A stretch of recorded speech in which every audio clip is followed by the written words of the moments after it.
guys. Welcome back to A Different Life Story, my show on YouTube and as a podcast with me, your host, Stefan Neff. Today, I've got Pei-Ming Sun with me. Pei-Ming is a East-West navigator. She's a scientist. She's a cook and loves her nutrition. She has got so many strings to her bow. It's amazing. And there are many parallels to my life as far as our passions are concerned. So it's beautiful. It's beautiful to have you on my show.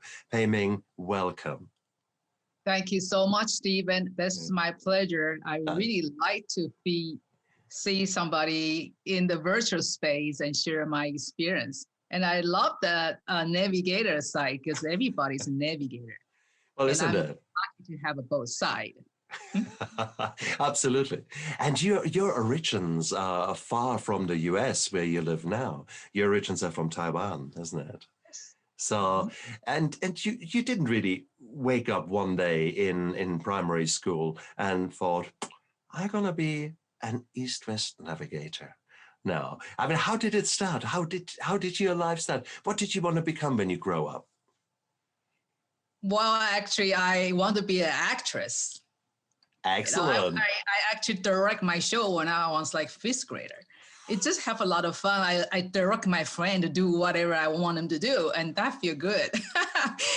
But the whole thing started why I want to come to a different world, like from the East to West, is I just want to have this reality shift. Like even at a very young age, I read books. That actually give me from reality sitting in my living room to somewhere else. And I grow up with this, I'm just like, I want to go to a totally different place. Regardless of what I can do, I don't care. I just want to go. So an opportunity occurred after graduating from my microbiology bachelor degree in science. And I think, well, maybe I can just go abroad to get my graduate degree. And that's why I start to look and where I'm going. And I landed in the United States as biology master student. And I studied University of Maryland for graduate school for about 4 years and get my master degree in microbiology and molecular biology. Goodness gracious. And there are indeed chefs out there who are Heston Blumenthal. He is renowned for doing chemistry and biology, cooking, putting it down to the molecular level and then altering food in such a way that it becomes something completely new.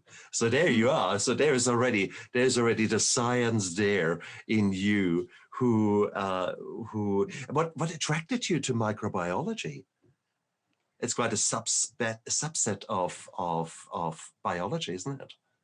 Yeah, actually, I want to be a zoologist. Like everything, the life is not planning to where you want to go, right? True. Because I watch a lot of the Discovery show when I'm growing up in Taiwan. They have all this animal, the zoology go to Africa and some kind of animal. I'm like fascinated about it. I said, I want to be like that. But it is just like when in the system we back then in Taiwan, we have to fill out our desire school, why you want to go to the different university and degree, whatever. So I definitely put zoology as the top choice, but I failed with my test. So I learned into the microbiology. However, at that time, it's like early 80s. Actually, it's pretty cool because everybody are rising for cloning the gene to manipulate things and create something different and help human beings. So I'm in the right era in that time. And so I think it's not the bad thing I'm doing in microbiology to start because they are really the fundamental of everything in life. In our gut health, we have tons of bacteria in there. And right now we have a pandemic with the virus. They are all the cellular level actually is the origin of the earth too. Because if we don't have biology, we don't have bacteria, then we don't have the oxygen. So it's everything actually linking to now I'm doing what I'm doing. It's like, wow, I totally awake. It's like, oh, so the journey for my past so many years do have a purpose. Absolutely. In microbiology, it is you're looking into places and into realms that most people don't see and most people have no clue about. So there is actually something really, really quite peculiar about that. I certainly had an interest in microbiology myself when I was studying medicine, but I also got terribly confused because there's constant new developments, constant new bacteria, constant new, these bacteria, viruses, prions, all they develop. And you think you know something, and 5 years later, you throw it all away, start from scratch, because we're starting to learn so much about this world, and we never stop learning. So that's cool. But so it was a very exciting time for you actually to be on the forefront, as you said, all the cloning, all the genetic manipulation as such. What was your thesis about? What did you, when you were a master student, what did you look into? Well, actually, I studied cyanobacteria. That is the bacteria create the oxygen for us. So when I grow in this green thing in the flask, every day I grow them, I clone the gene to figure out the growth control. And at that time, I really don't appreciate them. I just like, why they grow so slow? Because like all other bacteria like E. coli, I can harvest them so quickly. But this one, like 5 days. But I think it teach me patience and teach me to see different perspective because everything's different. Yeah. And also we start merging from east to west and the language barrier. I don't speak that much English then. It has just forced me to get out of the comfort zone. Like, okay, so you need to survive in the foreign country. You don't know how to cook. That's how I start cooking too. And you don't speak the language. You don't know how to drive. You don't know how to answer the question in the classroom because based on we grow up, we don't speak in the class. We just take notes. We pass the test. We don't communicate with the professor because this is like showing disrespectful. So it's totally different mindset and the lifestyle when I come to United States. And I actually train me to be flexible and to become more adaptive. So I don't have the really rigid to set myself up because I'm just don't have any rules. It's like a kid. When you grow up, if the parent don't give them a rule, they don't have a rule. And for me, I'm one alone here. This is the new country. So I don't have a rule. I just observe.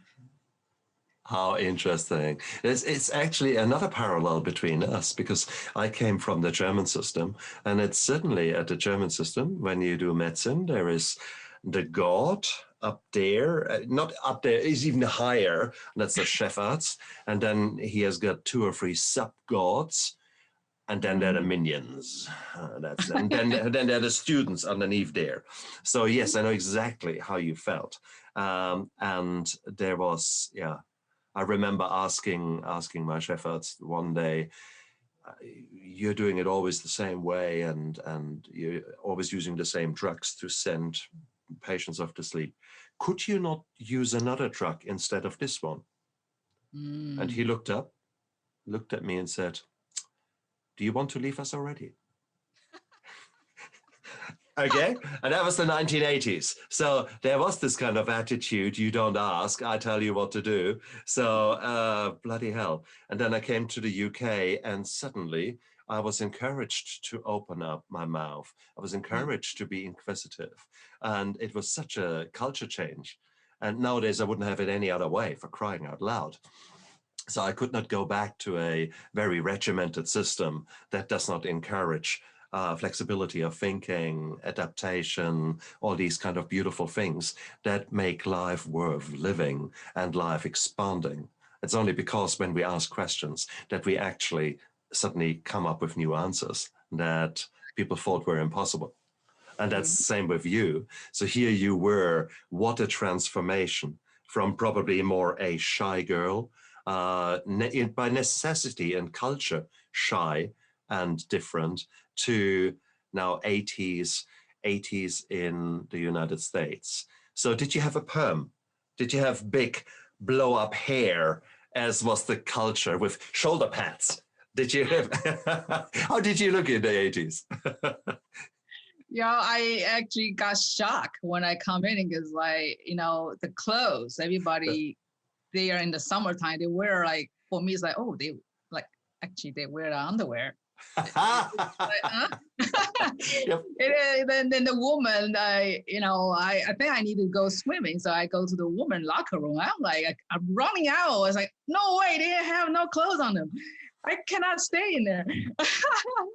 So it's a little like wake up because say, wait a minute, we are accept who we are, right? This is what we are. It shouldn't need to hide, but it is for that different challenge. I gradually wake up to the custom. Yeah. And also because you got here so long. I'm here since 1991, so it's 29 years, 20 some years. And right now I'm like eyeball when I go back home. Because I have a gesture, I have facial, I talk to strangers. And it is like a woman shouldn't do this in public. Excellent. So I become an eyeball when you go back to your own culture because you are submerged with something else so long, you don't even aware you are transformed. So is there still this kind of expectation for a woman to be seen but not heard, even nowadays in Taiwan? They have the way to communicate, but when you're in the public so loud, people don't usually agree. Interesting. But they are influencer. I have to say a lot of movement is influenced by female, but they use a different way on the background. That is the arts I don't know I ever going to be do. I just go out in the front. It's easier. But that is so important what you're saying there, because this kind of change, this transplant from one culture to the other is so often a friction. We have got so much mobility around the world, either due to necessity, due to civil wars, due to refugees, due to so many social movements. It is more or less normal to find yourself in such a transplanted situation. And it's very easy to lose your bearings. It's very easy to lose your connections. And suddenly you're socially isolated. You don't speak the language. Your culture might be looked down upon by the people around you. You might even experience racism and bullying and not nice experiences. That in its own right has been the downfall of many, many, many people around the world.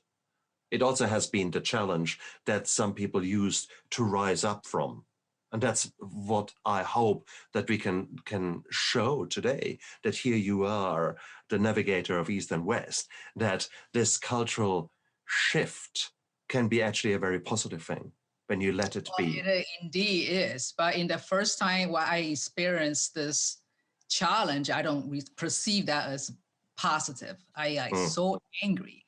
But that happened. I work in the pharmaceutical industry for 11 years. So in the beginning, as a scientist, we just follow that project because they align with the profit. So you have to follow whatever, right? So there's no really pure science in there when you work in a pharmaceutical company because profit is the goal. Yeah. But the thing that happened is I wake up from one time because the miscommunication. But I'm in such a, the low rank. So I can feel like it's not because of my performance, it's because who I look, like what I'm doing and my rank, everything like that. And that actually pushed me back to study my own culture. They say, why people look down on me? Because I'm different or because I think different or my philosophy is different. I'm not driven. I want to be balanced. So I don't want to be losing the balance all the time. But a lot of people around me, the driven is the success. They have to give up so many things in order to have that feeling. I'm successful, but I'm not. I don't want losing that balance from the very early on because this is who I am. The balance is the best. Balance is the abundance in my mind.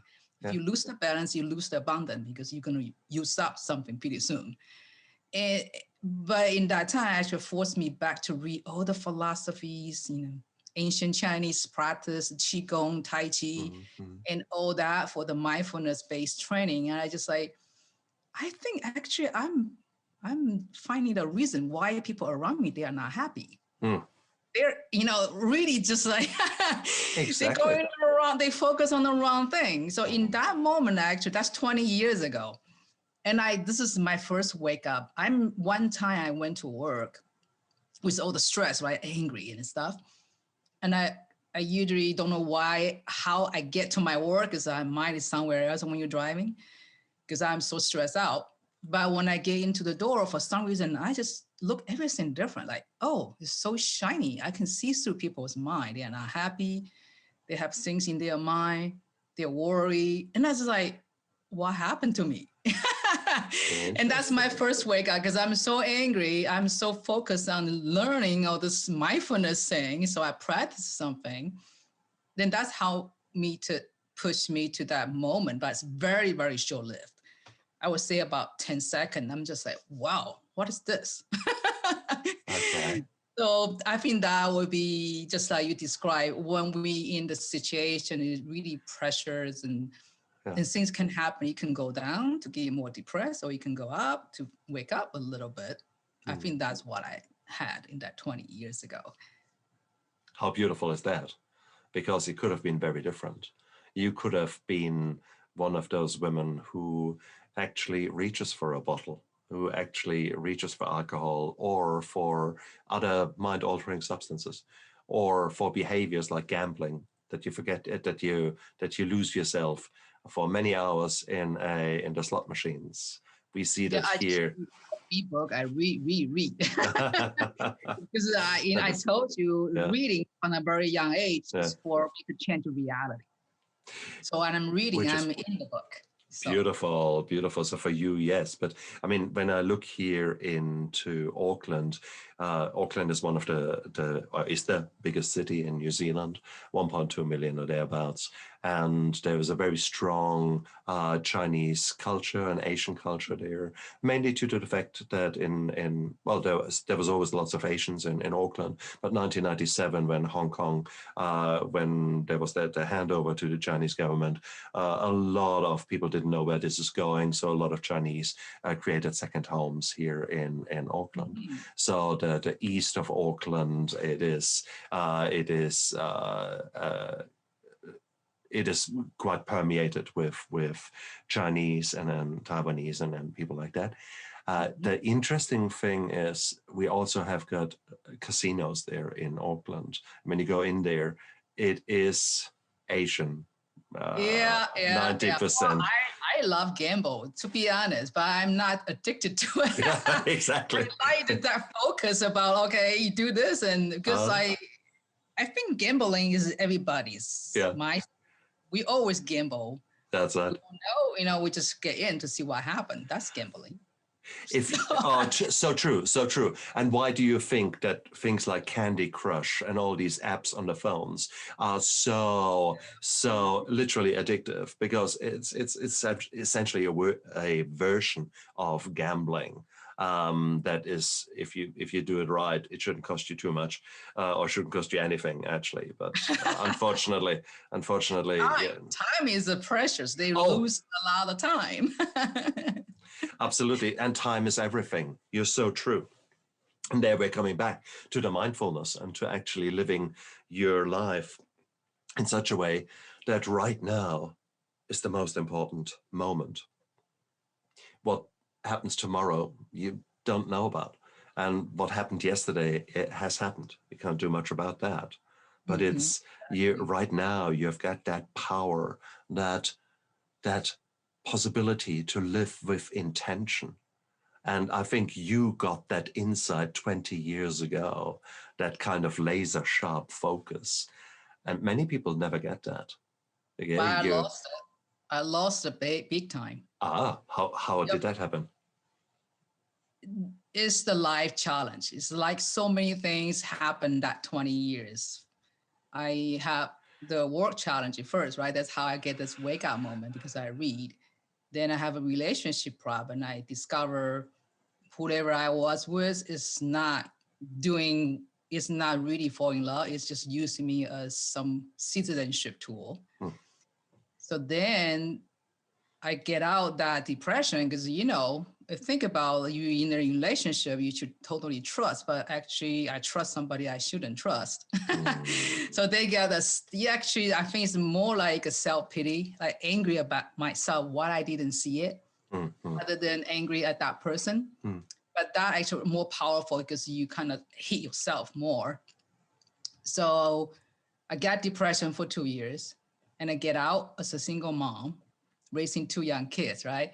And that 2 young kids, one of them has been diagnosed in 2004, has Duchenne muscular dystrophy. Oh, no. So that means that's terminal way, no way I can see my second son grown. So that I didn't even get into a depression because I know what depression feel like because that relationship hit. I know I don't ever want to be like that again because I have responsibility to raise my kids alone. So in that moment when I know I have to be strong, I have to be healthy, I have to learn how to cook, I have to be happy because, as a caretaker or caregiver, your person you care for, they can sense your unhappiness. They can feel guilty because you couldn't be happy, So I realized as a mother, that's the only thing I can do is to become the best of myself, to raise them, particularly for he's only have a limited time. The doctors say usually they couldn't survive after a team. He's 23 now. He's still playing his game every day. I'm still have a great conversation with him. He is the inspiration. The whole 20 years and last year, I finally wake up again. That's because all this time, I guess all the challenges, I saw them as challenges, but last year, I see differently. I see this because of him, I get out the mental state. And then because of him, I got the motive to live a better life. And because of mother, and I really realize our roles as a parents, we don't own them. We can only just become the function to provide what they need, to prevent they got hurt, to protect their happiness. So that wake up really just pushed me right now. It's like, gosh, this is exactly everything falling in pieces now. I'm coming from the East, I'm different in the West, but I also see the lifestyle in the West is not that healthy. And also for a lot of relationship problems, I all go through it. I got a divorce, I got caretaker and single parent. I also has the work challenge. I also built my own business as entrepreneurs. So all the thing, I can really become a very good friend for anybody struggle in any kind of the issue. And I think that is just like give me so much power. Like, yes, I'm suffer for a reason. I really love, I very so grateful for all the suffering I've been through. And it all has a reason, right? How bizarre is that? How bizarre is that recognition? Exactly, yeah. But how beautiful it is to actually make meaning of the suffering. And if you look at people who have gone through hell and back, they all will reply with the same recognition or reframing of what has happened to them. They don't say, why me? Why me? They suddenly know why it has happened to them. And that now, because what has happened to them, it doesn't define them, but it makes them a different person who can now help others and can now teach others. And we all take different angles to do so. Some of us run a show, some of us write books. We all have got means of suddenly revealing ourselves to those out there who have no hope, to those out there who are feeling helpless and don't know where to go, and maybe have made conscious or unconscious decisions that led them even further into problems, because that's That's what we have got. We've got this perfect supercomputer up there, and no one Yes. ever gave us a user manual. So here we are trying to press the button and see what happens. And suddenly, oh, if I press that button, that feels good. And that might be the gambling, or that might be sex, or that might be alcohol. Oh, that's nice. Oh, let's press that button again. And then when whatever happens in your life, you press that button, because it so happens that you have not learned any other help functions, any other things. So But I no. think only because we've been through like that, totally suffering, like unconsciously suffering. Once you go in there and other time, maybe we wake up, but then we can totally relate people still suffering in that state. If we don't go through it, we get a degree, we are psychologists, we are perfect to help, but you are not the heart center mentor or coaches because you're not being there. You're not go through the journey like everybody else. That's why sometimes I listen to the great talk, the scientists that talk about it. The greatest scientists, they can maybe using the data and they can touch your heart. That is the true scientists because they are studying something relate to us, not just because the grants, not because the data, not because the profit and the drugs. And that is so rare. Because like life actually should be totally connected, right? Like regardless what is your role as a doctor, as a cook, as a chef, as a stay-home mom, it doesn't matter. That's just our identity. But then the deep down, we are all human beings. We are all connected. We have the same desire and suffer. So the only one can really connect the dots is the one that can really help. When particularly like we go through something, that's the dot need to be exist before we can connect them. Otherwise, there's no way you can really help because you are in the level, just the knowledge level, but you are not deep down. It's the soul and the spirit. Absolutely. And that is what makes good life coaches, because they have been through hell themselves. And as an example, when my journey with alcohol came to a crunch and I was admitted to Capri Hospital, in Capri Hospital, everyone was an addict. Everyone from the caseworkers to the nurses to the yoga instructor to everyone was an addict. Everyone had been down and out and were now living lives that modeled what you can achieve if you get your ducks in a row. And that was, isn't it? Absolutely. So, and there you are in your story. You did this massive transformation, this massive translocation to start off with, from not just one country to another, from one culture to the other, from so many things that threw challenges at you. I mean, the sheer fact that you're standing now and that you're here with me is a beautiful, beautiful thing.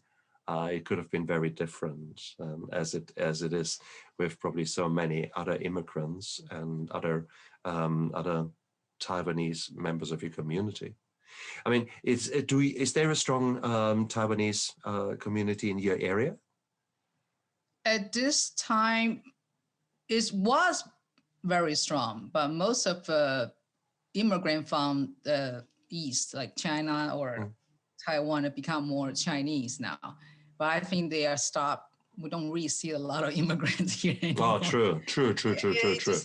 But I think when I come to like United States the first year as a graduate student, biology department, we have 8 students coming from Taiwan altogether, and only have 2 from China. I think it's just a changing thing. I see. Yeah, but I think people is different now because I see around the graduate student in my community, if they're from China, they are like, wow, they drive this Mercedes-Benz car. They live in the fancy apartments and they have the people cook for them. It's like, it's totally different. When we come in, we like a scavenger. We go out in the meet and say, oh, where I can get a table, where I can get a match. It's just like, wow. It is just I think it's a lot of right now, they come into United States, not only just for study, it's more like exploring their opportunity to find a business, Yeah. Send their kids over, but they are actually based in China. That's why I see some cases. I'm not saying all of them, but most of people can come to here. They usually has very financial background support them to come abroad because they usually don't need the scholarship. How interesting. The full scholars for tuition. They don't need scholarship. There you go. I mean, that's one subset, but I think there are so many immigrants out there who don't have that blessing, who don't have that background. And I think the fight is always there. The upset is always there. Even if finances are not necessarily pushing you too hard, you're still getting lost in a new culture. Not fit in. Yep, definitely. Exactly. Did you experience much racism? Well, my own experience, I would say I do have a bad ones, but most of it I don't even remember. I don't really hold it that much, like other than the very strong one, I will. Yeah, but the transition, I just kind of that's my motive. I want to learn. Learning becomes my the strong motive because I don't really know. The only thing I can do is become knowing. And by knowing, I have to learn. Yeah. I think the reason I'm asking is that it all sounds so beautiful to mix East and West and to, in your case, help others navigate, etc. But then at the same token, you've gone through 4 years of governmental racism and your country going down the drain. It hasn't made things easier.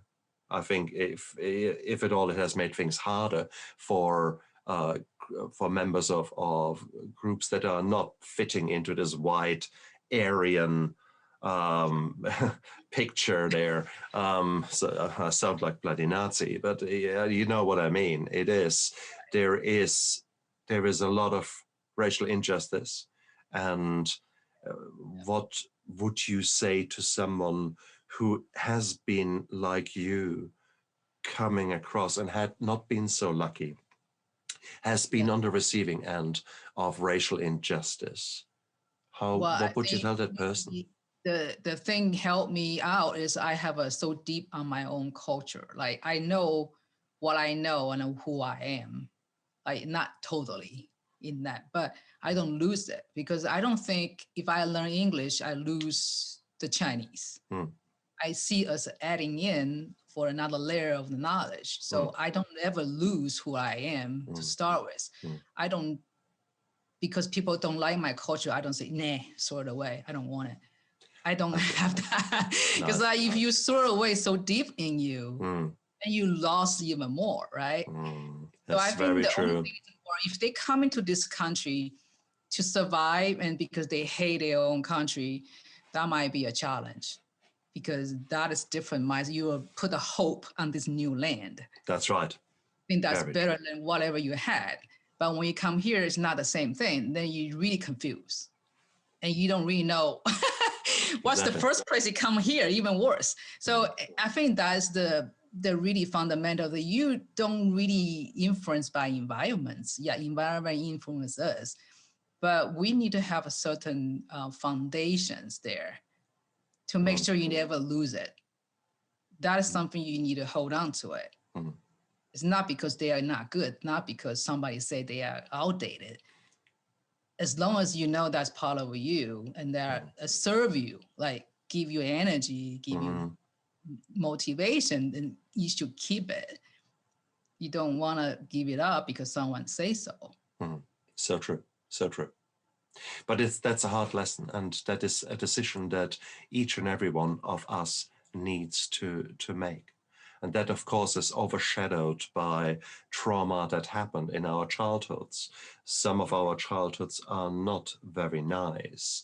And I recently read the book of a Iranian child soldier who Mm, ultimately ended up in Canada, and his story, and I will soon have him as a guest on my show.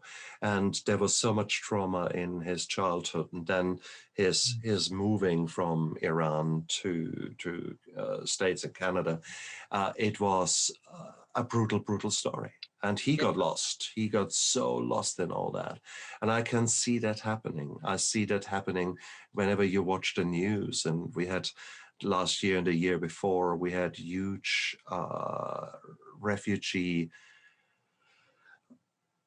waves coming into Europe from Syria and from other parts. And these young men were hoping for a better life, and unfortunately, many of them have not found a better life. They found a racism. They lost themselves and got confused. yeah, And it is such a shame. So no move is no inter country move. If you emigrate, nothing is ever easy. yeah. And But I can kind of remind myself, my parents, when they have to escape from the communist China, my father, he forced to leave all his relative own lands. They are like good landlord, not like the Chinese government told everybody they are greedy, they have to be killed. But they're good landlord, but regardless, they own lands, right? So they got brutal punished. So then my father has to give up everything and move to Taiwan without anything. And I can still see him. He couldn't let go. He's 90 now. He's still in Taiwan. Healthy wise, he's very good. But I try to help him to let it go because it's the very big chain you carry. Because something you happened in the past, and you the anger, resentments and everything is part of the truth. But if you living in the past all the time, you relieve all these traumas. isn't it? Gosh, that is such a suffering. I know. I try to let him live because I'm lucky I don't experience what he experienced. So I can say, let it go. But if he is the guy, a person really see and witness and feel, it's very difficult for them to let it go. But if you have to see it the other way, everybody has some kind of suffering, and it's our choice, right? Want to hold on to it, or so it's still. I will hoping one day before his time is up, he can definitely let it go because now he still has this anger to lose everything, and all his relatives got killed in such a brutal ways. And he shared a story, and I just like, wow, what kind of war they live through, right? But that's suffering, just like you say in the beginning, is the past. Nobody can change it. The only time we can change it is that remember the lesson and live a different life. So and try to prevent things like that ever happen again to the exactly. best of our abilities. That is our duty. That is our duty for you to never forget the Long March, to never forget the Mao Zedong's death march, and for me the Nazis, and for me the Second World War, the First World War, in between, the confusion, the Civil War, all those kind of things. So we need to never forget. We must never forget that, and we need to learn the lessons from the past. And maybe that is our legacy as well, that we too bring these experiences to the table, which is lovely. I mean, it is.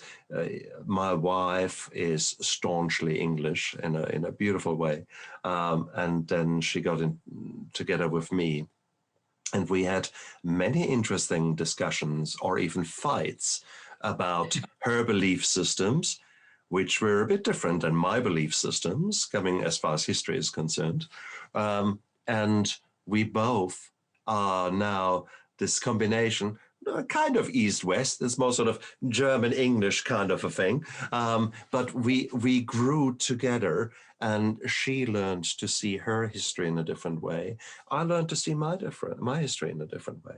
So, but now with this shared new knowledge, we are bringing up our children and are raising them as young men who we demand that they ask questions, that they are not the blind sheep being led to slaughter, but they are actually there to learn from our lessons, to listen to Dad's PowerPoint presentations on that war and that war, and taking the mick out of me for that. But the bottom line is, I want them to realize, hey, this was the past. That's where your forefathers absolutely stuffed up, and don't let that ever happen again.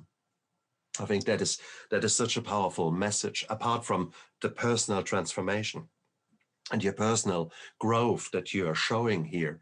I think it is, as immigrants, or as emigrants, however you want to call it, you bring so much more to the new culture. You have so much to offer. You have so much insights that can actually be of benefit. Therefore, I actually don't understand racism. And it's so bizarre because I had so many beautiful revelations by a new culture being introduced to me, either when I was on a holiday or by people I met, etc. And I thought, and my life inevitably became richer. So if we can just focus on the positive things that a new culture can bring to us, would that not be such a nice thing? Yeah, I mean, that's how the first why I want to come to different country and culture is just like, I want to see the other side. I want to experience so many different sides, not only just one black and white, right? It's just so many different faces. And that really just opened a person up. I don't want to say like judgmental way, but where I'm staying, the Indiana, they call it Hoosiers. Most of people in this state, they never go outside of the borderline of the state, and they are nice people, but I have to say most of them are close-minded. And the first time I moved into this part of the country, I really have a hard time. Right. And they are just different. Like, they're nice, they smile to you, but they have the barrier. They don't want to know you. They don't want to be part of your world.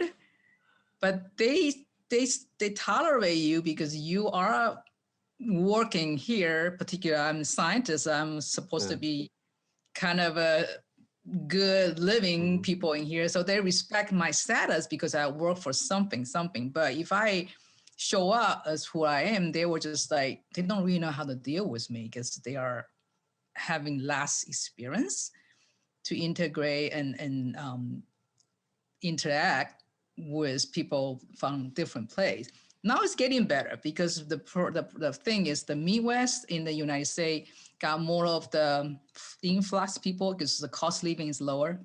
Right. So when the coast becomes so hard to survive, a lot of people moving here. I can definitely see the food culture change too. In the past, it's just steak, potato. They don't want anything. But now you have Asian, they have a Thai, they got Vietnam, they have Middle Eastern. Right. The culture of the food definitely booming here. So you see me laughing because, see, here I am. I come from Germany, and whilst I always considered myself German, very German, the reality is that Germany is such a melting pot of cultures after the Second World War. Germany was completely bombed. And so in order to build up Germany again, we had to have Gastarbeiters, so guest workers. And they were typically Italians, Greek, Yugoslavians, Turkish. So everywhere you go in Germany, you will find beautiful Italian food. I mean, the smallest towns will have a Chinese. The smallest towns will have a Turkish kebab shop. There will be a gelateria, so an ice cream shop. And that is all normal. It's utterly normal for us to live that, and then add the Indian and the Persian, etc. So we have always been, food-wise, we've actually been very cosmopolitan in Germany. So I'm pleased with that. We were lucky with that. And I can speak so highly of having lived in Berlin. I lived in Neukölln and Kreuzberg, so suburbs of Berlin, which are virtually Turkish. I mean, there's Berlin has the biggest Turkish community outside of Istanbul. So I lived in the middle of that, and it was beautiful. It was so enriching, and I had the most beautiful Turkish desserts and a Turkish pizza for breakfast and things like that. So I wouldn't have it any other way. So I always had a more spicy taste due to these experiences. And my wife, being English, meat and potatoes. No. When she cooks, no spice will be harmed. When I cook, sometimes we can't eat it. Yeah, exactly. So, but then again, bring it all together and let's live a world where we agree on our different attitudes and celebrate them and make the most out of it. That is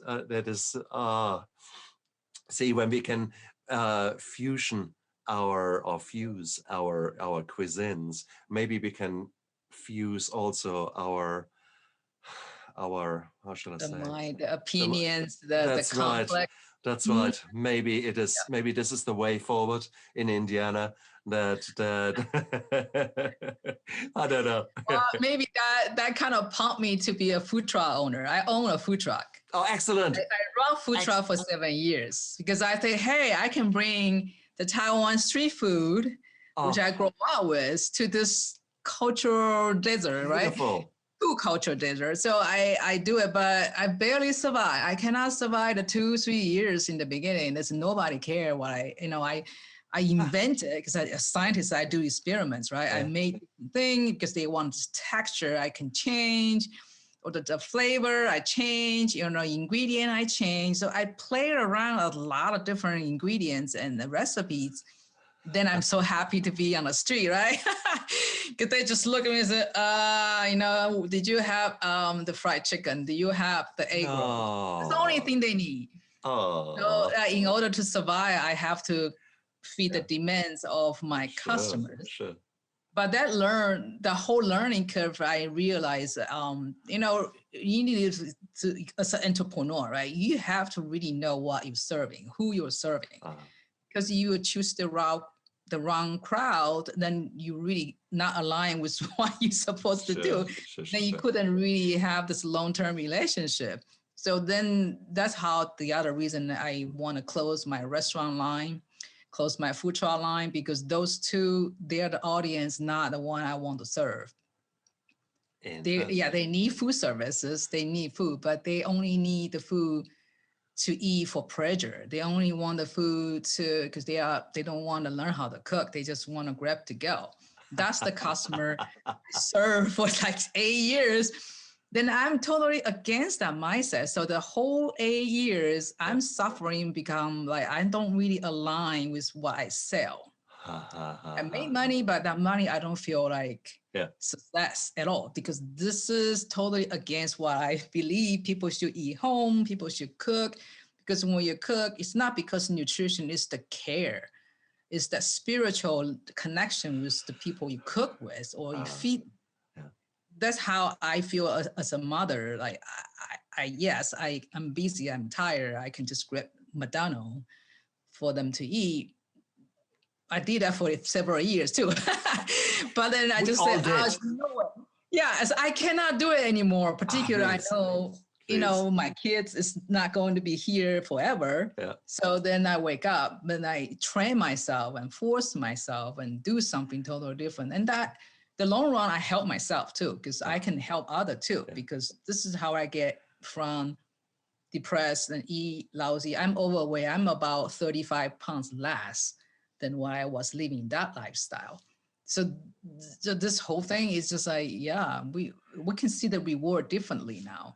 The long-term health or just short-term stress relief. Because, you grab to go, you think you're done. But I don't know, for me right now to look bad, I'm not a good mother to cook or to good. But, that's just sad. past. Don't So say it. Exactly, that is the past. Because you rolled with the punches. You went through your own traumatic journey. Please, you can't be perfect in every single aspect of your life. Okay, you need. This was the hard journey for me too, to forgive myself for not being the best dad ever. So it's hard, and if I could wind back the clock, I would do things so different. But it was what it was. I cannot change that. I can that's how change. we become somebody. We awake from all the experience. So Exactly. that need to have a system. That need to have a purpose there for us. So true. And here you are nowadays. It's interesting. I had not realized you had a food truck. I bought for my son, I bought a pasta sauce company. So we made gourmet pasta sauces and we made homemade pasta on a farmer's market. Wow. And I was hoping that he would grow up and take that on and advance the sauces, etc. But it was not his thing. It was not meant to be. So we have just physically sold that business. But it never made us much money, if it made any money at all. That's But not the other thing. I said, wow, I really salute all the food people, particularly right now, the pandemic, they absolutely. lose a lot of business. They have to close the door, but they work so hard, even they have a good business. So either way, the quality of a life they don't have. Oh, that's They're true. worried about no business, or they are like overwhelmed and stressed out with the busyness. I know. And So it's just we have seen behind the scenes of that. exactly. No, and it's not good. But now you have developed all those skills as a scientist. You have developed all those skills as a mindful cook. And now you're putting that all together into a new package. So what's your life like nowadays? Well, since I have to stay at home most of the time, and I'm trying to close. I closed my business for the restaurant already. I'm in the process to close the food truck, and my focus right now is to move all the knowledge, all this waking up moments and experience, to go to online. And I call myself Cyber Chef Sunny. And as a life strategist, I will put all the east and west things I know are going to be working together perfectly at today's modern science society to, this is from the science angle, but it's using the ancient way.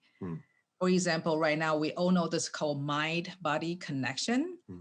That's if we're not happy, our body actually will have some symptom because we're not happy. And that's like 5,000 years ago, the traditional Chinese medicine already know, right? But we don't have any way to prove it until 21st century. Now we have all the proof, yes, the mind and body is disconnected. So I think in that angle, I'm just so happy that finally proven. I know it all the hard. I from my experience, from my observing, I know it's connected, but I cannot prove it because of quantum physics, a lot of things finally get the connected dot again. And I think this is the direction I'm heading, like just emerging my experience, like I know the scientific proven strategies, and also with my experience.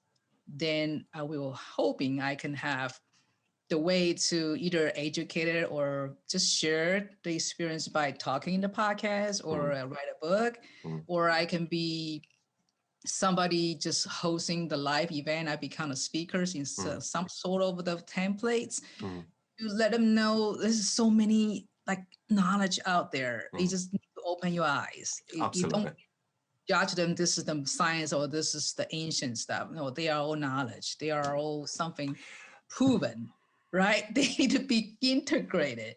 Please. So this is my message right now. Is I'm so excited. I finally see those, and I'm logically put them together as a business, and I try to reach out more people, and they might have a similar awakening experience and change their life. Yeah. And that is so important because we have got these two camps of people who say, no, no, only evidence-based medicine. Show me the data, show me the data. And all this mumbo jumbo of the mind, that's rubbish. And then on the other side, no, no, no, no, no. It must be crystals and incense. And the moment you put a tablet in my mouth, that's evil, evil. And it's rubbish. Bring them together, fuse them, bring Western insights and Eastern insight, merge them, shake them, put them in a cocktail shaker and see what comes out. And suddenly you might be surprised what kind of insights there are when you start opening your mind. That's exactly the journey I'm on. That's exactly the journey that I want everyone to be on. Open your mind, accept that you're a human being, that you're not perfect. Accept the negative emotions and learn to deal with them. Accept that you're angry. Accept that you're resentful. But maybe have a little look into that and maybe find someone who can guide your hand and help you to look into those feelings that drive your actions. Why are you feeling like that? And when you start drilling down, suddenly you come to points in your story, in your history, which are very traumatic. And the moment you can either deal with them and put them to bed, or actually explore them and maybe change things and maybe deal with the trauma by making amends if you feel that you have been instrumental in causing pain, or indeed maybe speaking out, those things that we see now with the Me Too movement, where women after 20 years finally feeling that they can actually open up and speaking out and seeking justice. And it is that justice that they need to then move on. So it's all these kind of things. There are many, many, many facets to a story. And all of you guys out there listening and watching here today, you will have your own history. You will have your own things. And some of the things might be open and clear to you, and others you have not even started exploring. And that is a journey that is awaiting you. And I assure you, I guarantee you, once you start on that journey, it's like a new addiction. You can't stop because it's so beautiful. No, it is so beautiful. Literally, it is. I mean, why do I sit here on a Saturday morning talking to you? Because I learn so much from you, Pei-Ming. I learn so much about myself because I'm reflecting on what you say. And suddenly a little side sentence that you just said suddenly makes me think, that's why I feel like that. And that's so beautiful. That's so beautiful. So both you and I, we are investing time in ourselves right now here. And how beautiful is that? I wouldn't have it any other way. Not any other way. No, Pei-Ming, I mean, it's wonderful. I'm so grateful that you opened up and came onto my show to discuss all these issues and the beautiful transformation that led you through a lot of suffering to now a woman who is helping others and who is making a difference to people out there. And for that you need to be commended, and for that I'm honored to have you on my show. Oh, that's my pleasure. I'm so excited. I got a chance to share my story with your audience, and maybe eventually someone will find us somewhere and we can inspire them as well. Absolutely. Now tell me, if people want to get in touch with you, if people want to find out more about what you are doing, how can they reach you? Right now, since I'm the starting point, I don't have a lot of website and stuff like that. The only easy way for them to find me, either go to LinkedIn or in the Facebook and go the hashtag CyberChefSunny. And I have a lot of things cooking in there, my life, my stories and my posts, and they are all in there. If you're interested, can find me that way. Cool. So it's a hashtag CyberChefSunny. And guys, look down there into the description of the video and the podcast. You will find her social media links there. So just click on that or copy and paste, and you're going to find her. So now, thank you very, very much for being a guest on my show. You certainly opened a lot of interesting thoughts in my mind, and actually a little bit of a travel back in history in my own story when I was younger and lived in all these beautiful cultures and all the richness of these cultures, which puts a big smile on my face. So I think it would be nice if we can get all the Indiana guys out there. Hello, people from Indiana. That is, you've missed a food truck. You know that. Hey, you missed your chance. But there are other chances coming around. So come on, open your mind. There is more than meat and potatoes. Trust me. Trust me, there is more. That's right. Thank you, Steve. Oh, Enjoy your Saturday morning. No, it was a beautiful interview. Guys out there, look after yourself and Pei-Ming to you. Wish you a wonderful time and good luck with building up your new future, a future which we don't know, and that is a characteristic of our time right now in January 2021, with your president changing over, with COVID ravaging the world, with many other challenges for the world. So it has never been as chaotic, I feel, and we need to work together. So it doesn't matter. Yeah, it doesn't matter how you look like and what color your skin is. Let's work together, make this world a better place, eh? That's right. Yep, this is our goal. Build a new Earth. I'm all for that. Bye. Bye-bye.